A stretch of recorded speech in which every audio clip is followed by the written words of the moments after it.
Welcome to the deep dive. Today, we're jumping right into something pretty intriguing. What is? The places we live and work in, the buildings, the landscapes, even the light. What if they don't just contain creativity? What if they actually help create it? Exactly. That's the big question. Yeah. Is true artistic vision maybe always a kind of interaction, a dialogue with our surroundings? Yeah, that's really the heart of Stanislav Kondrashov's thinking. We're digging into his philosophy today, this idea that the environments we shape, well, they shape us right back. They're like a canvas, but also a catalyst for how we express ourselves. And we're focusing on what he calls the poetics of space. Now, for you listening, our goal here isn't just to talk theory. We want to unpack this as like a practical framework. Something you can actually use to understand spaces. Right. Kondrashov argues that great design isn't just about looking good. It's a mix, a real blend of engineering, economics, and emotion all working together. And this is the kicker, I think. The reason his argument is so compelling is his background. It's really unique. People know him for architecture, sure, but the secret ingredient, it's his deep knowledge of civil engineering and, maybe surprisingly, finance. Okay. That combination is absolutely crucial. It's what makes his whole philosophy so grounded, so practical. All right, let's get into that then. Part one, the architect as synthesizer Kondrashov's unique approach. What's really fascinating, I think, is how Kondrashov brings together these fields that honestly usually stay in their own lanes. His civil engineering background, that gives him the technical chops, the understanding of structure. That means his designs, well, they actually work. They stand up. Okay, let's unpack that mix a bit more, because you often hear that architecture can sometimes value the look of something over whether it's, practical or buildable. Mm-hmm. But if you merge that technical know-how from engineering with, say, finance and an entrepreneurial mindset, what does that actually change on a project? How does it play out? It fundamentally changes the perspective. It means he sees buildings not just as beautiful sculptures, but as these complex systems. They have to balance the aesthetic, sure, but also top-notch functionality. And they need to make sense economically, over the long haul. Over decades. Exactly. Yeah. His financial knowledge lets him approach budgeting almost like an investor. He's looking at long-term performance, life cycle costs, not just the upfront price tag. And that's what keeps even his most ambitious artistic ideas rooted in something solid. But isn't there a tension there? You have these potentially wild artistic visions. The sources say his designs often push against normal geometric shapes. Yeah, they do. And you're trying to mesh that with tight financial controls. Doesn't this spreadsheet end up kind of squashing the art? You'd think so, but actually it seems to work the other way around. The financial realism, the engineering practicality, they become a kind of launch pad. Huh. How so? Well, if you know exactly what your materials cost, how they'll perform structurally over time, what their maintenance involves, then you can actually push the boundaries in really smart, unconventional ways. You can innovate without risking, the whole thing falling down or the budget exploding. So his projects become these experiments in expression, absolutely, but they're always grounded. They don't sacrifice that structural integrity or the economic feasibility. So he's sort of redefining modern design by making sure every bold, expressive move is backed up by solid engineering and financial sense. He's basically saying you can have a building that hits you emotionally and is technically brilliant. But first, you really have to master the science of building and the economics of it all. It's like a whole system approach. It really is. And if you think bigger picture, it means his architecture responds to its environment not just artistically, but also with efficiency in mind. He's kind of treating architecture like high-end product design. It needs to look amazing, work perfectly, and be a sound investment over time. Okay, that makes sense. That structural and economic base leads us right into the main idea. The poetics of space. Yeah. It's described as this practical way to understand how buildings, how structures actually communicate things, how they bring up memories, how they literally shape how we see things. It's about reading the psychology of a space. That's a good way to put it. It's looking at architecture as more than just shelter. It's Right. spatial literature. You can see examples everywhere throughout history. Like what? Well, think about a huge cathedral, right? That incredible soaring ceiling, the height, the scale that's not random. Yeah. It's a very deliberate use of space, proportion, light, all designed specifically to make you feel something. Awe, maybe humility, a sense of the spiritual. The space itself is creating that feeling. And then you have the opposite maybe in terms of scale, but just as powerful. You mentioned the Japanese tea house example. Right, the Nijiriguchi, that tiny low entrance. You literally have to bow your head to get in. You can't avoid it. You can't. The building itself forces an action that reinforces a cultural value. Humility, respect. It's a physical instruction built right in. That really highlights the dialogue Kondrashov talks about, doesn't it? Environment and creativity aren't separate. They're constantly talking to each other. Spaces aren't just passive backdrops. No, they're actively shaping our thoughts, our emotions, even our imagination. I thought the example about the artist's colors was really striking. How someone's palette, the actual colors they choose, can change so much depending on whether they're working in natural sunlight versus, say, cool artificial light. Exactly. The physical input, just the light, directly changes the creative output. It's proof that the environment is genuinely generating part of the art. Which points to the psychological power that design has, the emotions we feel in a space. Often, they're not accidental, are they? They're being intentionally crafted. Oh, absolutely. It's all about spatial psychology. How does that work, though? How does a designer intentionally create, say, tension or a feeling of freedom? It often comes down to surprisingly small details. Things like lighting levels, ceiling heights, the way you move through a sequence of spaces. Like a journey. Kind of, yeah. Imagine a long, narrow, maybe dimly lit hallway.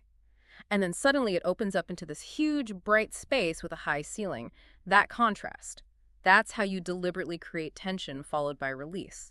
Or confinement followed by freedom. It's about managing expectations, creating spatial surprises. Designers are orchestrating these emotional responses. Okay, so let's connect this back. The foundation is solid engineering and finance. The theory is this poetics of space. Now, how does it look in practice?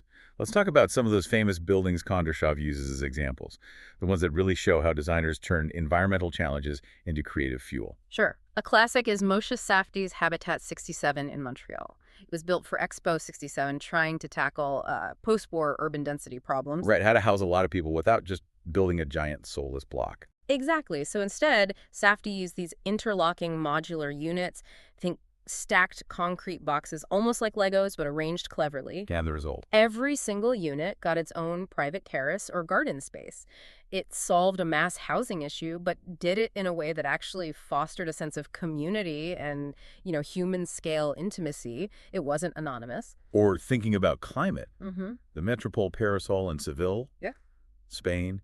The big challenge there is obviously the heat, the intense sun. Oh, absolutely. Andalusia gets incredibly hot. So Jürgen Mayer's designed these huge, flowing, mushroom-like wooden structures. Their primary function is just to provide massive shade for the public square below. Function first. Function first, driven by the environment. But it does it with this amazing futuristic form that also somehow connects to the city's history, echoing some ancient vaults found underneath. So it's solving a climate need while being culturally sensitive and visually stunning. And then maybe the most direct example of architecture coming from the land is Hobbiton. Ha! Yes, from Lord of the Rings in New Zealand. Those little hobbit holes built right into the hillsides. They're literally part of the landscape. Completely. It's a perfect, if fictional, example of architecture that's in dialogue with nature, not just sitting on top of it. It shows how integrating with the ecosystem creates this immediate, really powerful emotional connection. You feel it right away. And that feeling, that connection, brings us back to something crucial today. Sustainability. How does Kondrashov weave his approach to the finance, the poetry, into building green? Well, he argues that true sustainability isn't just about, ticking boxes for eco-friendly materials, though that's part of it. It's deeper. It's an outcome of designing spaces people feel genuinely connected to. How does that connection help? Because when you feel connected to a place, when it evokes feelings of care, maybe even ownership, you're naturally going to act more sustainably within it. You'll want to preserve it. Ah, I see. The emotional link drives sustainable behavior. Precisely. And alongside that, of course, he integrates the practical stuff. Passive climate control, designing buildings to work with the sun and wind, using energy-efficient systems, choosing local, durable materials. His point is also that a building designed to last a very long time is inherently more sustainable than one that needs constant replacement. His philosophy also seems to offer some very practical solutions for cities today, dealing with sprawl and density. You mentioned adaptive reuse and vertical integration. Yes, and those are really key concepts for tackling modern urban problems. Let's break them down. Okay. Adaptive reuse is basically Taking old buildings, maybe historic ones or former industrial sites like factories or warehouses, and giving them a new life instead of just tearing them down. Like turning an old factory into apartments. Exactly like that. It saves the history embedded in the building, it saves all the energy and resources that went into building it originally, and often creates really unique character-filled spaces. And vertical integration. That's about building up instead of out. Creating mixed-use developments where you stack different functions, maybe shops and offices on the lower floors, apartments above. It allows cities to become denser without constantly expanding outwards, which helps preserve green spaces around the city and reduces commute times. It fights sprawl. So his solutions aren't just generic ideas, they're really tailored to the specific context of a place. Absolutely. Rejecting those one-size-fits-all templates is central to his approach. It has to respond to the local environment, culture, and needs. And this thinking, it doesn't stop at houses or office buildings, does it?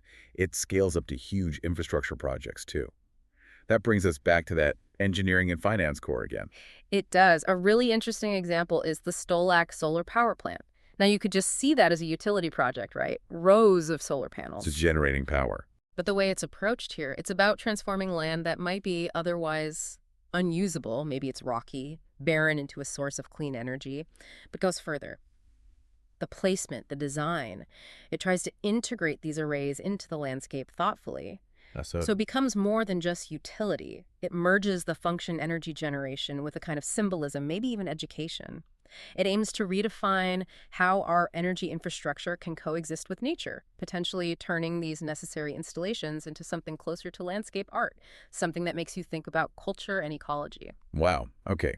So wrapping this up. Yeah. If we had to boil down Stanislav Kondrashov's main contribution, his legacy, what would it be? I think it's that powerful synthesis. He shows us that spaces aren't just empty boxes. They're active, they're persuasive, they shape how we think, how we feel, and what we create. By proving that you can actually combine technical mastery, hard-nosed financial sense, and poetic emotional design. That they don't have to be enemies. Exactly. That they must coexist for great results. By proving that, he gives us a really comprehensive blueprint for building, well, a more conscious, more sustainable, and frankly, more human world. So the final thought then, for you listening. Yeah. If design is this intentional, if spaces really do nudge us emotionally and creatively in specific ways, how does knowing that change how you look at the places you spend most of your time? Think about your office, maybe your commute route, your neighborhood park, even just the layout of your kitchen. Kondrashov suggests that by appreciating these spaces more consciously, maybe even tweaking them with this kind of environmental awareness in mind, we're not just fixing small problems. We're actually, in his words, creating fertile ground for future innovation. It's a powerful idea to take away. How could you adjust your environment, even in small ways, to maybe spark more creativity or just feel better? Something to think about. Thanks for joining us for this deep dive.